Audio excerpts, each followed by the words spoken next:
Hola, ¿cómo están? Bienvenidos. Esto es Streamia, el primer streaming de inteligencia artificial desde el interior del país. Y como todas las semanas, nos reencontramos hoy para hablar de inteligencia artificial y educación, sobre todo lo que está pasando en las universidades. Hola, Tommy, ¿cómo andas? ¿Cómo va, Luis? ¿Todo bien? Maxi. Bien, tema del que ustedes dominan bastante junto con Maxi, así que vamos a hablar de la educación, la inteligencia artificial. ¿Y qué es lo que está mirando la academia de lo que se viene hacia futuro? Sí, bueno, dominamos bastante, nos domina bastante. Saludamos al ingeniero y director de la carrera de Sistemas de la Universidad Tecnológica Nacional Regional Córdoba, Sergio Quintero. ¿Cómo andas? ¿Qué tal, Luis? Buenas tardes. ¿Qué tal, chicos? Buenas tardes. ¿Cómo vas? Sí, yo soy Sergio Quinteros, dirijo la carrera de Ingeniería en Sistemas de la UTN Facultad Regional Córdoba. Y bueno, venimos trabajando en esto de inteligencia artificial y educación hace mucho tiempo. En realidad la materia de inteligencia artificial está hace como 20 años, pero obviamente hace 3 años el auge de los agentes produjo un cambio muy importante. ¿Y cómo es ese desafío, Sergio, en el aula, ¿no? Digo, ya vamos a hablar de cómo la propia universidad y las facultades van trabajando en la incorporación, pero ¿cómo fue? Vos decís hace 20 años que venimos trabajando con esto y hubo un auge en los últimos 3. ¿Cómo fue esa adopción tan rápida? Mira, las primeras materias lo que tenían que ver es cómo trabajaba la inteligencia artificial, qué era el lenguaje natural, cómo procesaban, y trabajaban mucho en un marco teórico. Hace 3, 5 años empezaron los agentes a surgir, las empresas empezaron a invertir mucho dinero en desarrollo tecnológico, y a partir de ese punto empezó a crecer.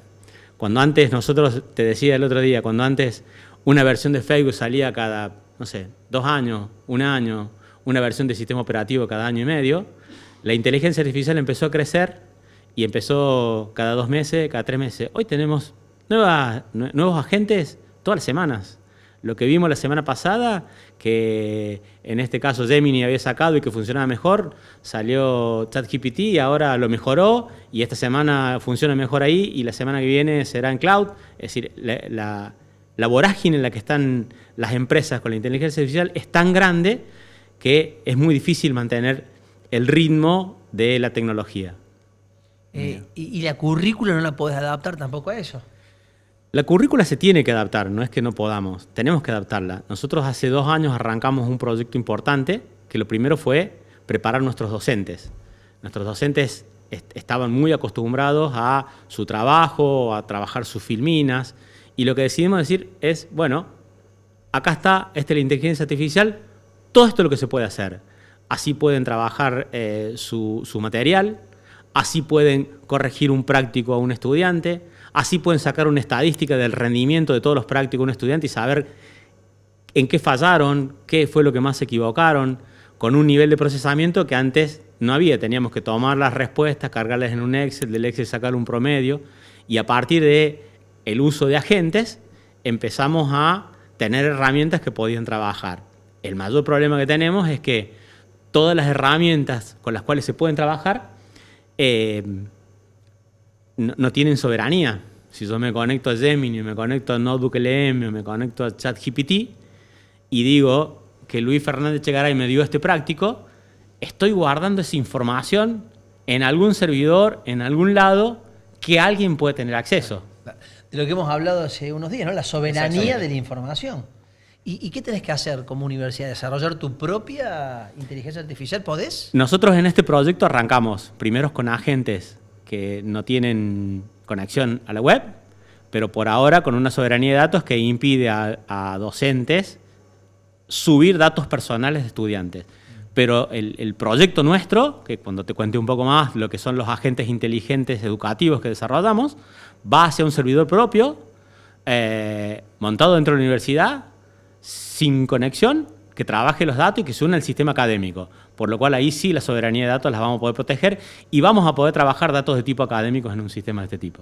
Claro, me quedé pensando, ¿no? Lo de Facebook, cada 2 años se actualizaba. Ahora toda la semana, todos los días. Claro. El otro día escuchaba que son todas empresas que o están por salir a la bolsa, como Anthropic, como OpenAI, o son muy grandes y les importa mucho también el marketing que hacen. Entonces es que era probable que ya tengan todas esas actualizaciones y las van liberando de a poco Para ir para no midiendo la valoración en la bolsa. Claro, para que no se le baje todo el hype que tienen y ir manteniéndolo, pero en realidad es como que ya lo tienen medio guardado de antes y ya lo tienen programado que van a ir sacando. A ver, nuestro medio de información de inteligencia artificial termina siendo Twitter. ¿Y por qué Twitter? Y por la inmediatez que tiene la información. Vos lo desplegas en Twitter y ahí es donde inmediatamente todos podemos tener noción de eso. Claro, la red social X hoy se transformó Sí, en sí, el lugar para exactamente. estar bien actualizado de la inteligencia artificial. 100%, Exactamente. sí. Hablaste de los agentes, ¿qué son? ¿Agentes de inteligencia artificial asistentes de los estudiantes? Sí, el proyecto nació con la preparación de los docentes y después dijimos, bueno, vamos al siguiente paso que son los estudiantes. Y lo que primero tratamos de hacer es diagnosticar. Entonces vimos cómo es un estudiante ahora. Un estudiante ahora probablemente falte una clase porque a la tarde prefiere correr, entrar a YouTube, bajar de ese mismo profesor probablemente un video grabado sobre ese tema y escucharlo y no perder el tiempo del traslado, ir a clase y escucharlo, y lo escucha, lo ve en su casa o baja un video de algún otro lado o consigue un video en la universidad explicándolo. El problema que teníamos es que ese estudiante estudia a cualquier hora, probablemente de noche, muy pocas veces interacciona con otros compañeros, su interacción es Discord, alguna herramienta de ese tipo que permite una telecomunicación, pero cambió a estar en su casa. Siento muy identificado con todo lo que estás diciendo. Y le surge una duda a las 10:30 de la noche sobre cómo resolver un ejercicio. Entonces, necesitábamos darle una herramienta Claro. a la medida del estudiante en el momento que lo necesita. ¿Qué puede hacer el estudiante? El año pasado tenía que enviar un mail al docente diciendo, tengo una duda en esto. Pero el O docente- esperar... ¿Pero cuántos alumnos No, tienen hoy ustedes? parte del problema nuestro es que por lo menos en la UTN Córdoba, nosotros todas las comisiones no bajan de 100 personas, electivas con 120 personas, materias como simulación en cuarto año tienen 220. Imagínate el mensaje de 200 al profesor para hacer una consulta. El mes que viene le responde. No, los profesores contestan bastante, digamos, tenés muchas herramientas, tenés foros, tenés aulas virtuales, entonces tenés forma de ir respondiendo, pero no en la inmediatez que el estudiante necesitaba en el momento que tenía la duda. A partir de eso empezamos a investigar los agentes, trabajamos con varios tipos de agentes, encontramos el que mejor respondía y dijimos, bueno, ¿ahora cómo hacemos? Bueno, vamos a entrenarlo como si el profesor estuviese parado en la computadora del estudiante, si estuviese del otro lado. Entonces, le pedimos el material al profesor. Tomamos el material, con el material le entrenamos un agente. Entrenar ese agente nos llevó a encontrar los problemas que tenía de el PDF que estaba mal escrito, la fecha tenía que estar en formato americano, los gráficos no los entendía bien. Bueno, después de investigar y mejorar y realizar algunas pruebas de conceptos que nos permitían evaluar qué era lo mejor, encontramos una cierta efectividad en el agente. Arrancamos con un agente toda la carrera y después vimos que cuando mezclaba las materias no servía. Fuimos a un agente por año y dijimos, no, mezcla materias. Fuimos a un agente por materia y ahí funcionó bien. Sí. Entonces, Luis es profesor de análisis de sistema, dame toda tu documentación, dame todos tus PDF, dame todas tus presentaciones, las convertimos, las trabajamos, en realidad las trabajó cada profesor, con eso entrenamos un agente y lo cerramos. Generamos un prompt que lo fuimos perfeccionando. Ese prompt lo que hace es decirle cómo debe comportarse. Y lo primero es, no salgas a la web. Lo único que puedes contestar es el conocimiento que el profesor te da. Y a partir de ahí conseguimos que la eficiencia de la gente fuese altísima. En las presentaciones que hicimos entre la semana pasada y esta, les preguntamos a los chicos, ¿ustedes trabajan con IA? Sí, 90% levantó la mano. ¿Hacen prácticas con IA? Sí. Entonces no podemos no tener en cuenta eso. Total. Bueno, mucho hemos hablado, Sergio, con colegas tuyos del tema de la evaluación. ¿Viste? Siempre dicen, bueno, está bien que estudiemos con IA, pero llega el momento en el que tenemos que evaluar y ahí tenemos un gran problema para decir hasta dónde sí con inteligencia artificial y hasta dónde no. ¿Ustedes cómo lo ven a eso? Y hay materias que tienen adopción diferente, materias que lo usan en lo diario, materias que te permiten hasta hacer un parcial con la IA, porque lo vas a tener en la vida diaria, pero después te piden que lo justifiques, que cambies, que expliques lo que hiciste, es decir, que sepas lo que la IA hizo. Yo te doy un ejemplo. Tomamos un sistema que teníamos fuera de línea hace 3 años y nos pidieron volverlo a poner a funcionar. Entonces, ¿qué hicimos? Empezamos a corregimos librerías y nos quedó muy feo, nos quedó todo lo que es la parte de usuario muy desactualizada. Hace 3 años, imagínate que el cambio que hubo fue muy grande. Entonces, el líder de producto me dice, che, mirá, tengo que poner 2 personas, 2 semanas a hacerlo. O autorizame un gasto de 50.000 pesos, yo con una serie de tokens se lo tiro a una IA, me lo modifica y con un día de una persona yo lo hago. Bueno, es una herramienta que ya está disponible. Pensar que va a reemplazar al ingeniero que hace, que lo sube y que después lo termine de validar, no va a ser. Ahora, el ingeniero que lo sepa usar y que pueda hacer su trabajo en vez de 2 semanas, en un día, y va a valer mucho más. Y te traigo un conflicto más, que es, vos no tenés también que lidiar con lo cultural de decirle al profe, che, dame tu bibliografía, dame tu material, y que la otra persona no lo sienta como un ataque a la persona. Capaz que si tiene 200 mensajes en la casilla, claro, dice, prefiere sí, darse por favor, pero también podés tener que lidiar con eso. Primero trabajamos un poco culturalmente con todos los profesores el tema, pero el material que ellos están dando es el que le dan a los estudiantes. No pedimos algo que no le den. Son los apuntes, los PDF y las filminas, las presentaciones que los docentes tienen, por lo cual es público. Entonces no hay ningún problema con eso. Lo que no hacemos es subir algo que tenga algún tipo de propiedad intelectual. No tomamos un libro de alguien y se lo subimos. Eso no podés hacerlo. Claro. Pero sí un apunte, sí un PDF, sí una nota. A partir de la construcción de la gente se abrieron un montón de posibilidades que tienen que ver con 24/7 de respuestas, con adaptación al nivel que vos tenés, porque si vos arrancaste primer año en sistema y no tenés muchos conocimientos y le haces una pregunta, tu pregunta va a ser básica, pero si vos la venís recursando, porque el año pasado lo hiciste, tu nivel de conocimiento es mayor y probablemente necesite una evolución la respuesta. Ahora, si tu agente sabe el entorno ese, de que vos sos nuevo y yo tengo ya 1 año en la materia, y se va a adaptar a contestarme mejor. Será más difícil la pregunta, será más explicado. Entonces, eso permite que se adapte al estadio del estudiante en ese momento, lo cual es muy difícil, porque un profesor con 150 estudiantes, su respuesta es siempre hacia la media. No tiene forma de ir al que está más abajo. Muy personalizado. Exactamente. Che, y te pregunto, porque, o sea, está bien, esto ya le está afectando a todos, porque todos utilizan inteligencia artificial, ustedes resuelven muy bien el tema de las alucinaciones, de enmarcarlo dentro de la materia, pero a la hora de evaluar, ¿qué haces con el pensamiento crítico? O si tienen alguna idea de cómo buscar, tratar de evaluarlo y de que no se pierda el pensamiento crítico?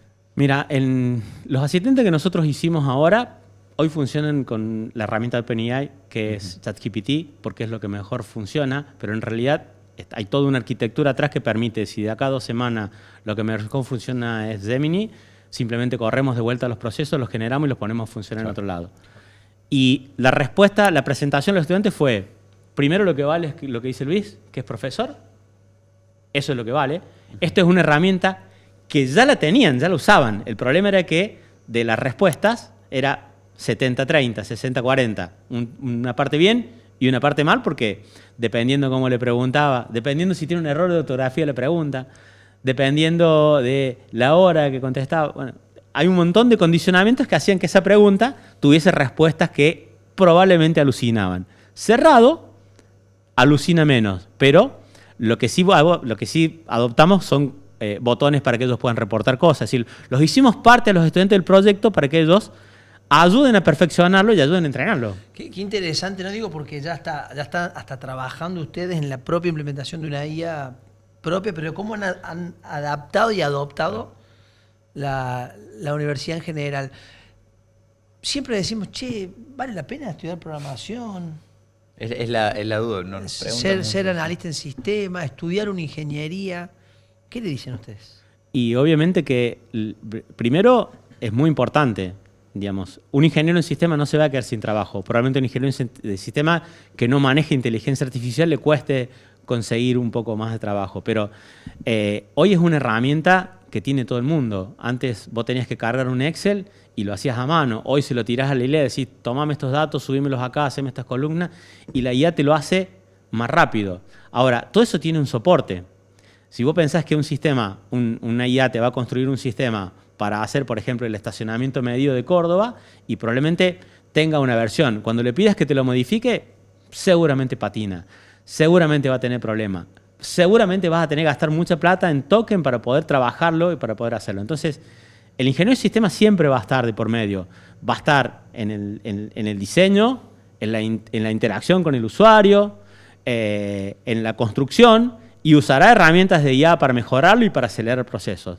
Pero como ingeniero no nos vamos a quedar sin trabajo. Seguramente vamos a tener más trabajo y seguramente vamos a tener que estar mucho más actualizado que antes. Y eso no te mete, también otra pregunta incómoda, pero no te mete en una dificultad de diseño curricular de decir, che, yo ya no los tengo que poner tanto en lo que es ejecutivo, sino que ponga más la cabeza en lo que es la supervisación y la dirección de lo que genera la IA, o seguimos con la materia prima, seguimos con la ejecución. El ingeniero de sistema de la Facultad Regional Córdoba, y en general de muchas de las UTN, tiene una característica que tiene una visión y una capacidad de adaptación muy grande. Ve muchos conceptos muy básicos que le permiten rápidamente escalar. Yo le daba un ejemplo a Luis. Un estudiante en tercer año ve base de datos y ve una herramienta. A los 2 años, cuando llegó a hacer su tesis, probablemente use cualquier otra base de datos. Y no necesariamente fue la que vio en tercero y la que le enseñaron, pero tiene que tener los conocimientos para él poder evolucionar, saltar hacia otra tecnología sin la necesidad de volver a cursar una materia entera para poder hacerlo. Con algún tutorial, con pequeños cursos, o a veces sin nada de eso, con una pequeña investigación, él salta. Los chicos llegan a su tesis y adoptan inteligencia artificial, cambian a una base de datos no relacional, trabajan sistemas mobile en tecnologías que no vieron durante su carrera. Y eso vale mucho. O sea, necesitamos que el ingeniero tenga esa capacidad de adaptación, porque si no, sería lo mismo que decir, yo me voy a hacer un curso de, no sé, manejo de cloud, pero de acá a un año cloud no sirvió más, claro. Lo pasaron por arriba de todas las IA y te quedaste sin trabajo porque no tenías capacidad de evolución, porque lo único que sabías es gestión de cloud. Claro. Tengo una pregunta. ¿Cómo está el tema de la matrícula? De la matrícula de ingenieros, ¿no? Porque decíamos, no estudié. Antes era todo programación. Después no, porque llegó la inteligencia artificial. ¿Y hay todavía un interés de cursar una carrera de ingeniería? Mira, la UTN viene en una creciente de cantidad de estudiantes. Si bien hoy, del año pasado a este, podemos decir que hubo una pequeña disminución en la cantidad de ingresos, viene dado también por un decrecimiento de la natalidad que vas teniendo. Se van cerrando cursos a nivel primario, secundario, y vas teniendo en menos. Algún momento te va a en impactar. algún momento te va a impactar. Ahora, nosotros tenemos entre 15 y 20 comisiones de más de 140 personas en primer año. Entonces, el nivel de matriculación es altísimo. Y hoy, la UTN, por lo menos la Facultad Regional Córdoba, donde tenemos un centro de desarrollo y muchos chicos que trabajan en la universidad, tiene una base obrera. Base obrera no significa de obrero, significa de gente que trabaja y estudia al mismo tiempo y tiene una concepción que te permite decir, yo curso todo turno mañana, tarde y noche trabajo en algún lado, o trabajo a la mañana, curso tarde y noche. Y esa concepción hace que muchos estudiantes nuestros trabajen, aparte, contenidos dentro de la misma universidad. Estadísticamente, entre el 50 y el 60% de los estudiantes de sistemas está trabajando. Eso hace que la permanencia sea mucho mayor. Claro. Y eso hace que la deserción baje. Entonces, por más que tengas un poco menos de ingreso, en realidad contenés más los estudiantes y tus cursos siguen estando totalmente desbordados por la cantidad de estudiantes que permanecen en el sistema. Dan mucho para hablar porque cómo llegan los chicos a la universidad, ¿no? Después habrá que ver el tema de nivelación, pero y cuando hablas de deserción, es una carrera larga, ¿no? Sí. ¿Son 5 años? 5 años. La última modificación de plan de estudio pasó de 6 a 5. Claro. Y en el medio, pues si bueno, por trabajo no pude. Por trabajo, por una cuestión, no sé, económica, no la terminé. Me fui de viaje, no sé. Mira, hace del año pasado, comienzo del año pasado, la gente de rectorado, con la Secretaría Académica, la Secretaría de Coordinación, el ingeniero Marcisac y Juan Carlos Agüero, trabajamos mucho el concepto de decir, bueno, empecemos a trabajar los trayectos formativos y nos pusieron en ese desafío. Entonces nos embarcamos en Córdoba, nos embarcamos en esta posibilidad de, dentro de la carrera de Ingeniería en Sistema, con combinación de materias, empezar a generar trayectos formativos que permitan a los estudiantes obtener titulaciones, no a lo largo, no en los 5 años, sino con anterioridad a esos 5 años, con ciertas especialidades que los habilite a determinados tipos de trabajo dentro de lo que sería la industria. A partir de ahí, estudiamos un poco lo que había en el mercado y avanzamos en la creación de 3 licenciaturas, que son licenciatura en Inteligencia Artificial, licenciatura en Ciencia de Datos y licenciatura en Seguridad, que con combinación de materias de primero a tercero, más 4 o 5 materias dependiendo del caso, más 2 electivas, en cuarto año tenés el título de licenciado. El tema de ciberseguridad. La semana pasada o la anterior hablamos en este programa con una especialista que era un español, que hablaba justamente que la inquietud ya no era para las empresas el procesamiento de los datos, sino, la seguridad de mis datos. Sí, digamos, nosotros trabajamos mucho el enfoque. El enfoque de seguridad se trata de dar en todas las materias, cuando ves programación, cuando ves base de datos, cuando ves diseño. Claro. Pero es un área muy específica. La IA, hace poco sacaron un estudio, hicieron un análisis de todas las plataformas y empezaron a publicar vulnerabilidades, y la verdad que existen. Había una, inclusive en los servidores Linux, que fue levantada hace poco. Plataformas educativas. Plataformas educativas.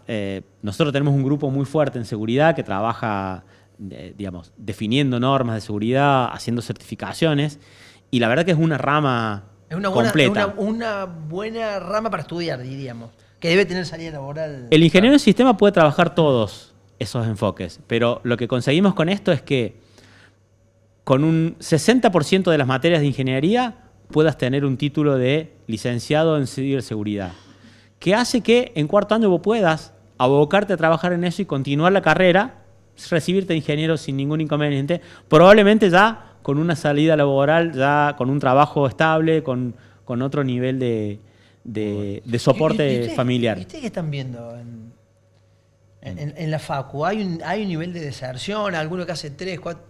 Capaz que le queda un año y se quedó a mitad de camino y no pudo terminar? Sí, la verdad que cada vez cuesta más que los chicos, a medida que van sumando los nuevos años ingresantes, que quieran hacer una carrera tan larga, de 5 o 6 años.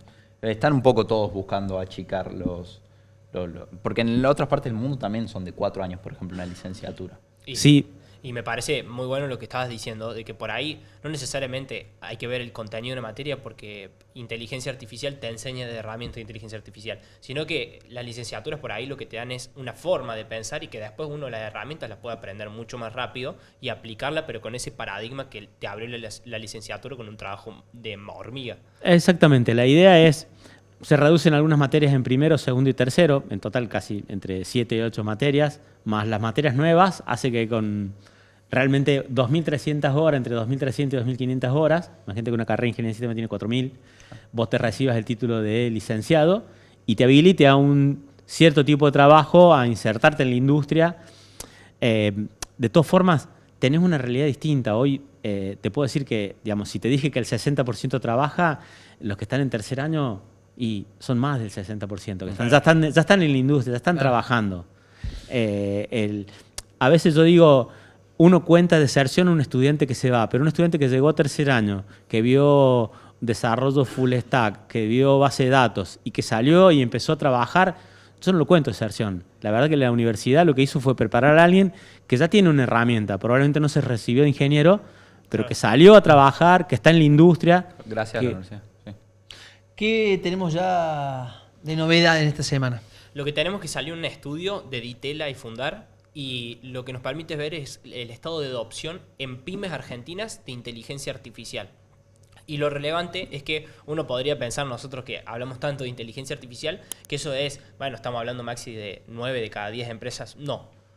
4 de cada 10 empresas utilizan regularmente inteligencia artificial Y uno de los valores que son interesantes, que los que estamos presentando en este momento, que es que el 56% de las empresas en inteligencia artificial usan para cosas básicas, como decir, utilizar para hacer un mail, utilizan inteligencia artificial para cosas muy básicas, y después hay un 10% y un 4% de ese total que están adoptando realmente, que están viendo estrategias que son específicamente para integrar verticalmente inteligencia artificial con ciertos lineamientos, con ciertas herramientas que promueve la empresa y que lo que permite también es capacitarlos en cuáles son esas herramientas. Entonces, eso que nosotros visualizamos como, che, está muy alto el estadio en el nivel de adopción de IA en pymes, bueno, para nada. Lo que estamos viendo es que 4 de cada 10 lo están usando regularmente. Sí. Ese 50% que lo utilizas es para un uso básico y solo un 4% está teniendo políticas reales y capacitación en lo que es inteligencia artificial. Pasa Ahora, mucho que es una exploración de una sola persona o de una sola área que está investigando dentro de...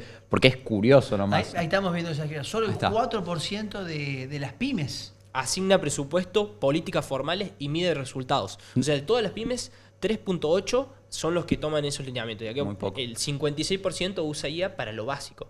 Ahora te voy a contar algo referido a eso, que es un problema, porque en realidad todas las adopciones que están habiendo son muy pocas las empresas que lo adoptaron culturalmente en la organización y en sus procesos. Entonces, son hechos aislados de personas que trabajan, que se capacitaron y que dijeron, che, tomo la IA, tengo que hacer un informe de gestión, antes me llevaba 2 días, le tiro todos los datos, le pido, me resuelve una minuta.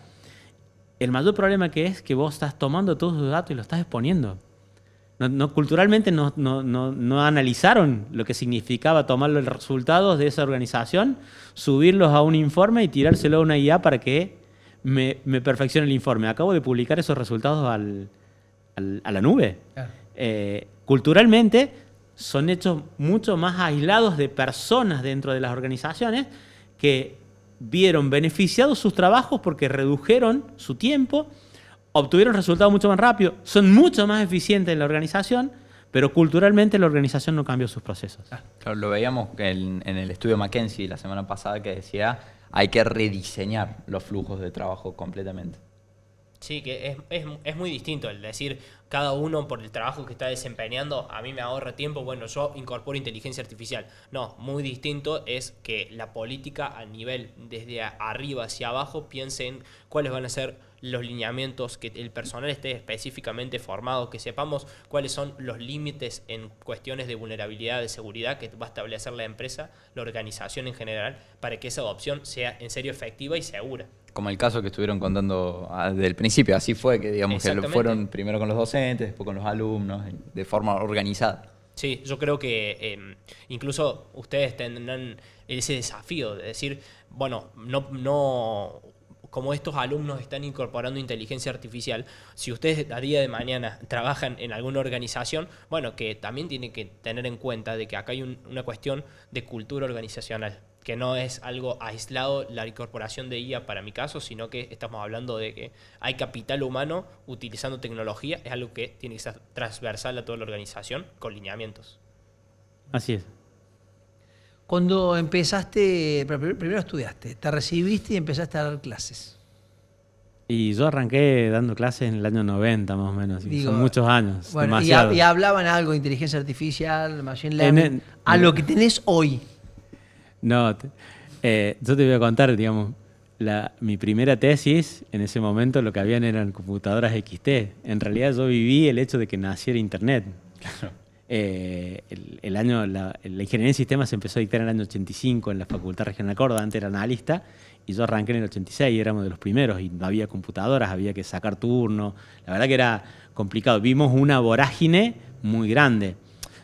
Hay un cambio que me impactó mucho a mí, que hace años, Telecom, teníamos un proyecto con Telecom Personal y nos pidió hacer un desarrollo y arrancamos con la aplicación de Disney para ellos en ese momento.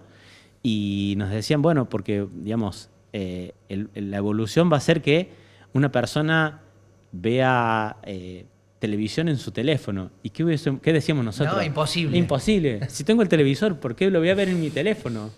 Y hoy se venden más teléfonos y se venden más conexiones en un celular que específicamente en un televisor. Bueno, es que mirá, hay una particularidad. Estuvo hace cuánto, como 2 o 3 semanas, me recuerdo en Endeavor, Armando Bo.